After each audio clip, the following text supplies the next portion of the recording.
every time we have a downpour, this is what happens. Beyond the latest concrete warnings, the cost of repairing crumbling classrooms was already mounting. These schools sent us videos of sewage leaks, buildings falling into disrepair. Capital spending on education is half what it was in 2010. We've got 700,000 pupils in England who are in school buildings that are not adequate. And as buildings now face closure over aerated concrete, the big question, why has it taken so long? Where are you going to get the people, the equipment, the physical properties that you need?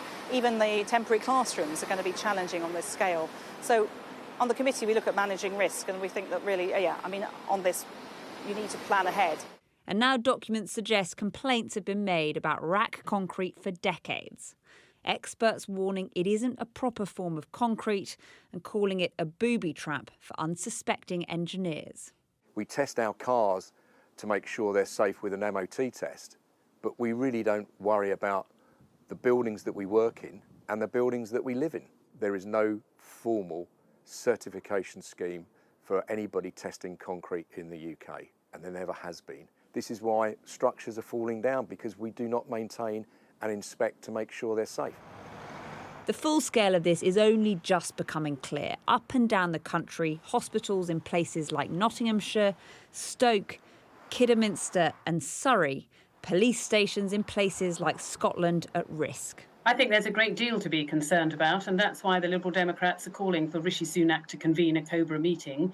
We need the government to get a grip. We need Rishi Sunak to show some leadership here, and we need to know now what the potential risks to members of the public are in using those buildings, but also what's the likelihood that those buildings are going to have to be closed in the near future. The government have said they'd cover the cost of any alternative accommodation required.